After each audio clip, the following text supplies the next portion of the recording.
Lutong pangpamilya po mga kaibigan. Ang gagawin po natin ngayon ay rilya ng bangus. Pag-aralan natin ngayon kung paano tanggalin yung laman ng bangus. Okay, umpisa na po natin ang pagtanggal ng laman ng bangus. Una sa lahat, linisin po natin yung bangus. Tanggalan po natin ang kaliskis at saka yung asang. Pero sa pagtanggal po ng kaliskis, kailangan po natin ingatan na huwag masira yung balat. Okay, umpisa na po natin pagtanggal ng laman ng bangus. Una sa lahat, durugin po natin yung laman ng bangus gamit yung rolling pin.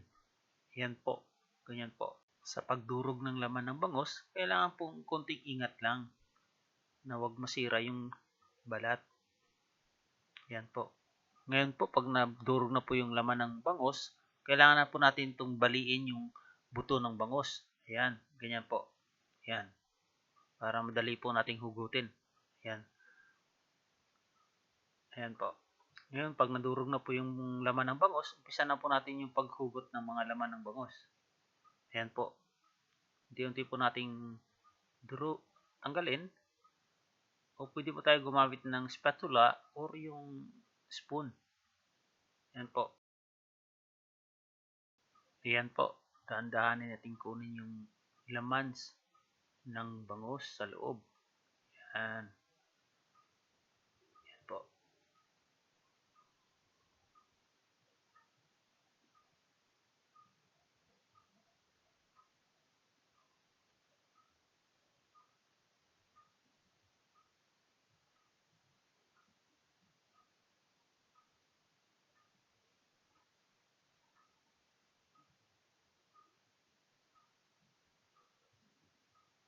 Yan po yung buto.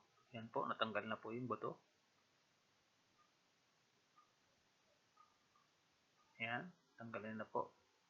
Ngayon, pag natanggal na po natin yung buto at saka makaya po nating tanggalin, pwede natin itong baliktarin para matanggal lahat.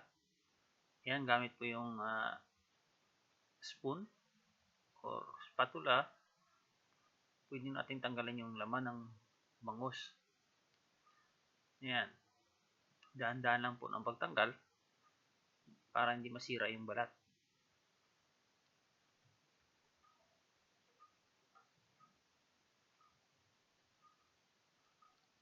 Ayan, pag natanggal po natin yung laman, pwede na po natin baliktarin yung bangus para malinis natin sa loob. Ayan. Dahan-dahan natin baliktarin. Ganyan po. Ayan. Push lang po natin yung bundot. Ayan, tanggal na, baliktad na po. Ayan, tanggalin na po natin yung laman, saka yung mga tinik ng bangus. Ayan po. Ayan. Tanggalan po natin lahat ng mga laman.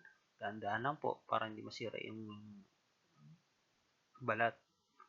Ayan po. So may buntot po, marami yung mga tinik. Ayan. Ayan po. Ngayon, pagtanggal ng mga tinik, kailangan po natin ng gunting. Ayan, tanggalin po natin yung tinik sa may buntot. Saka linisin po natin. Tanggalin po natin yung mga tinik sa balat. Ayan. Yan na po yung ating bangus. Natanggalan na po natin ng balat. Ngayon, baliktarin na po natin. Pwede natin baliktarin. Yan po. Baliktarin na po natin ito. Hilahin lang po natin yung buntot. At saka yan. Yan na po. Pwede na po ito. Yan. Tanggalan po natin yung mga tinik dyan. Yan. Yan na. Okay na po.